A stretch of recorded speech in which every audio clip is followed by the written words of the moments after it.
Ah, yes, a false equivalency, a tried and true fan favorite of a fat activist in their natural habitat.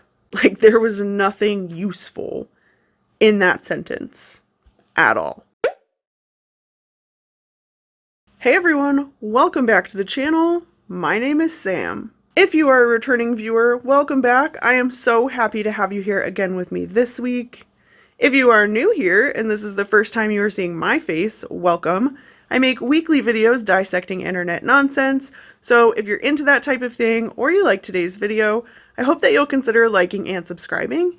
It really helps out the channel and make sure that you never miss another upload from me. This week, we've got another fun one in store because I stumbled across a couple of fat TikTokers doing a new TikTok trend, and y'all, the way they always tell on themselves will never cease to amaze me. These were just too good not to bring here and discuss with you all, so let's get right into it. We're fat.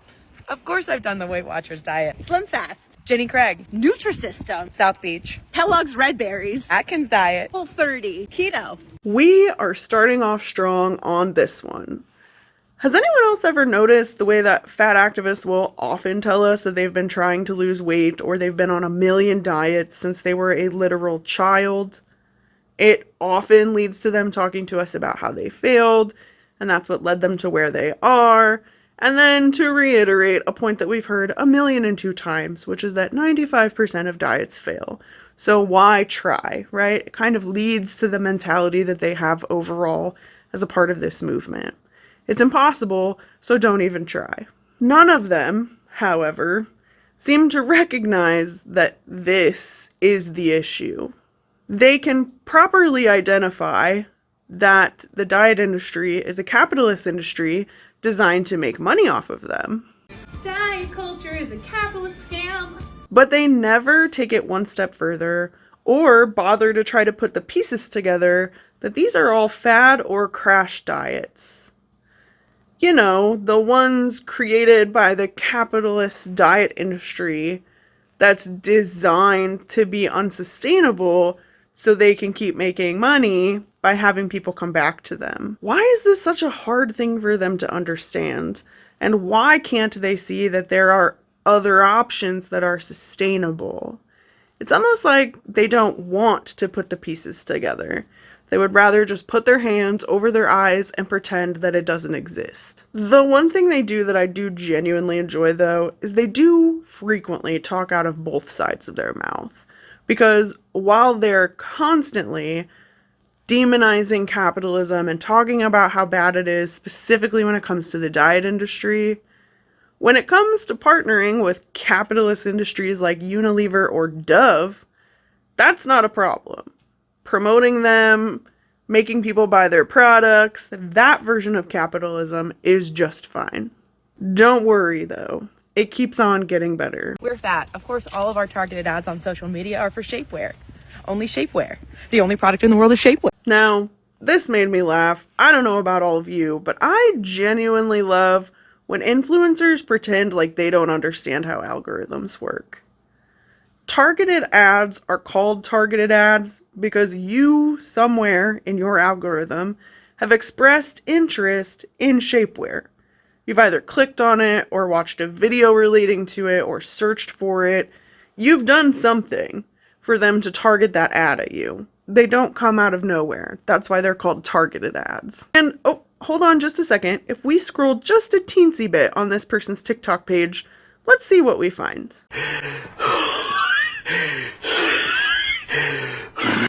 Yeah, as I thought, it's a video of this person wearing shapewear and typing the word shapewear into TikTok in a caption that's part of an algorithm, and then wondering why they're getting targeted ads for shapewear. I wonder where the shapewear ads come from. It's a mystery that we'll never know. We're fat. Of course we've had things suggested to us that are actively dangerous to avoid being fat. Caffeine pills, Meal replacement shakes, running outside with a garbage bag on, Master Cleanse, literal surgery, Fat Camp. Ah, yes, a false equivalency, a tried and true fan favorite of a fat activist in their natural habitat. If you can't tell, this one got under my skin just a little bit, Because it's so clear to me that they think that this is a joke, right? There's the smirking. They think it's funny. They're including it with these other things, and they're equating it to people hawking caffeine pills and cleanses. They're so clearly not the same thing.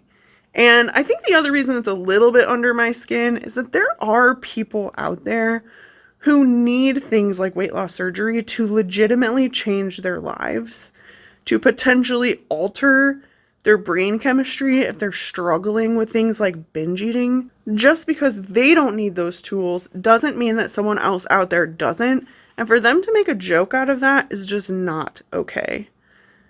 Speaking of poor jokes, We're fat. If we show any skin during any season, of course someone is gonna say we're so brave.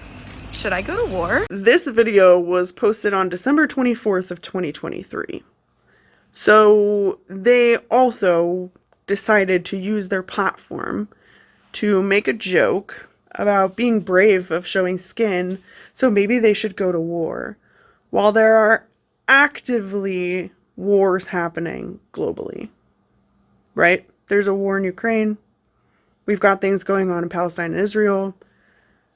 It's never a good time to joke about war, but like, really? Right now? You want to compare being brave enough to show skin when you're plus size to going to war? They chose to make this joke and publish it to their platform while there's active global turmoil happening in multiple countries, right? There are multiple things happening. And this is a movement that has the audacity, the genuine audacity, to say that they are being targeted in a genocidal manner and who openly compare themselves to Holocaust survivors. In the 1930s, the Nazis convinced the people of Germany that Jews were to blame for all of their problems. The kind of propaganda that led to an entire nation blaming one group of people for their problems also led to the death of 6 million people. Now, I would never compare the Holocaust to anything else that is going on in the world today, because nothing can compare to the Holocaust.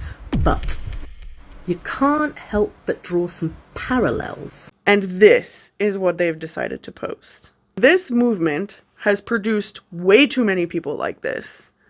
These two women are so privileged. They're out walking on the street. It's so clear how comfortable they feel. They're just filming openly, laughing, doing what they're doing without a care in the world. That is a privilege. And they're using that privilege to make a joke about war. Do you see how messed up that is? That is what the fat acceptance movement has created. And what I mean by they always tell on themselves is exactly this. This is them openly admitting that they cannot see beyond themselves. They only see their own struggles, and they truly believe that their own struggles are a priority for everyone else. And what they tend to do because of this is project those insecurities and those anxieties onto other people, which they're about to prove right here. We're fat. Of course we're monitoring everyone else's food intake, because God forbid I eat more than the thins. And there it is. You know, I've said this before on the channel, but a lot of what fat activists are constantly coming online to yell at us about is their own insecurities and their own internalized anxiety. They legitimately think that everyone is focused on them because they, in their own heads, are so focused on themselves and policing what they're doing. They're projecting that, and they think that that is what other people are doing because everyone else's world clearly revolves around them. I have never once monitored how much someone else is eating. Like, I've never had to do it for any reason at all. And even if I did, it's not a thing that you're ever going to remember. What I will tell you is when I was at my heaviest and my most insecure, I tracked how much I was eating compared to everyone else. I wanted it to look like I was eating a comparable amount of food because I wanted to be able to lean into that when I started to gain weight. Now, I knew that I was doing things behind the scenes that were dangerous and not good for me. If you haven't been here for a long time, I struggled with binge eating. It's better now, but I was deep in the throes. And I knew that the things I was doing were so bad. But I needed to be able to tell my friends, like, look, I ate the same amount as you at a party, but somehow I'm gaining weight and you're not. I needed it to be able to justify to myself that my friends just had a faster metabolism. They were just those lucky people who didn't even have to try and they could just maintain their weight. Even though I knew that I was eating 3 times more food than I'd ever seen them eat just on my own after the party, after I'd eaten the same amount of food as them. It was all justification. Every single bit of it was me justifying to myself my behaviors. It stemmed from my own insecurity and my own anxiety. I thought that everyone around me was monitoring me and watching what I was doing super closely because I was doing that to myself. I had that anxiety, and it is a lot, and it does wear on you because you do have to think, well, if I go to a restaurant, is there going to be a booth? Do I need to get there early? Oh my gosh, what if I'm a minute late and I need to run to my bus? I'm going to be so out of breath. What if the elevator's out and I've got to go up the stairs? It can really, really wear on you, and you can get stuck in that headspace. But that doesn't mean other people are thinking those things about you. They're thinking those exact same things about themselves. And you've got to grow up and you've got to mature out of that. I had to, at least, to be able to see, oh, maybe that's not true. And maybe I'm just trying to justify my bad behavior. Like, it's a thing. It takes real growth to get out of your own head and to realize that that is not how the world functions. And trust me, if you are able to do that, it will be much better for you. I was trapped with my anxiety for a long time, and I do not wish that on anybody else. But the truth is, it's not a joke, and it's not a laughing matter, and it is hard work. And as if these two creators have not been problematic enough, let's take a look at another one. Or fat. Of course, we mourn for the body that could have been before toxic diet culture was thrust upon us at such a young age, which has led to a lifetime of disordered eating. But we really can't have eating disorders because if we have eating disorders, why are we still fat? Nikki, stop. You're not fat. You're beautiful. You know, I can feel myself getting more and more serious as the video goes on.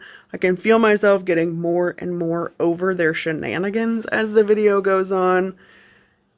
EDs are not a joke. They're not a joke. And for them to, the way they've created these videos, where they've got these things that are so arbitrary, like putting a pillow over your stomach because you're embarrassed of your stomach rolls, and laughing at EDs at the same time, is just so wildly inappropriate, and it's insensitive. Because when you actually struggle with an ED, like, it feels impossible to get out of it. Recovery takes a lot of time for people. And this nonsensical part of the fat acceptance movement has always really bothered me because they waffle in this weird space where either EDs are fat phobic and you need to just get over yourself, or we're super empathetic because fat people can have restrictive EDs too. And that started from Tess Holliday coming out and announcing that she had a restrictive ED, despite eating massive quantities of food on camera and continuing to gain weight.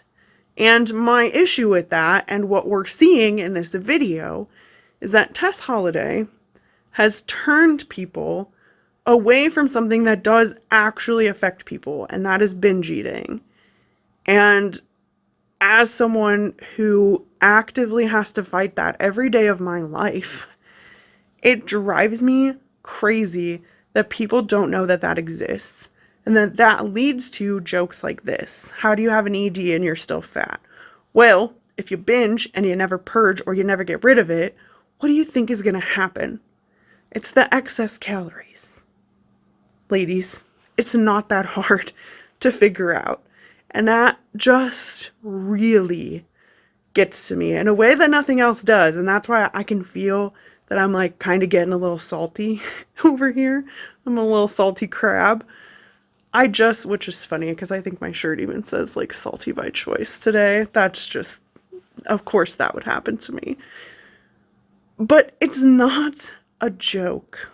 And to see fat activists continuing to make it the butt of a joke, or just calling people who really cannot help the way that they're feeling because of the restrictive ED that they have, just calling them fat phobic and telling them they're a terrible person and they must hate fat people, it just starts to get off the rail. But it's not a joke. And it really, really bothers me that this is where this always tends to live within this movement, right?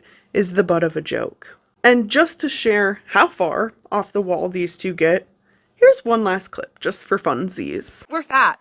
Of course we endured a childhood of internalized fat phobia, only to find fat scholarship later in life and discover that anti-fatness is rooted in misogyny, racism, colonialism, and has evolved to be a major tool of patriarchal capitalism. And we've discovered that the way to truly make everyone better and happier is to love ourselves in a way that is rebellious and authentic. Did any of you make sense of that? To me, it sounded like a really jargony mess of word salad. Like there was nothing useful in that sentence at all. All right, at this point, I'm going to turn it over to you because I can feel myself getting salty. It is just bubbling under there. So I'm curious to know how you feel. Had you seen this trend? Had you seen these specific videos before we talked about them today?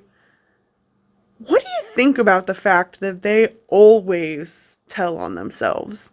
Like when it comes to the internalized anxiety and the projecting, have you seen this before? What do you think about them making jokes about war in the midst of what's going on in the world? What do you think about them making light of EDs? Please leave your opinions for me in the comment section because I love to read them and you all always come with such good perspectives. Please leave them for me there. And for my introvert friends who do not want to leave your opinion in an internet comment section, I see you, I feel you. Why don't you go ahead and leave me either a facepalm emoji, because that's kind of how I'm feeling after this nonsensical video, or for funsies, you could just do a little crab, because, you know, salt, or maybe a salt pepper, salt shaker. Whatever works. Put those emojis down there because I love seeing your emojis just as much as I love reading those opinions. As always, thank you all so much for being here with me this week. I will see you in the next one. Bye.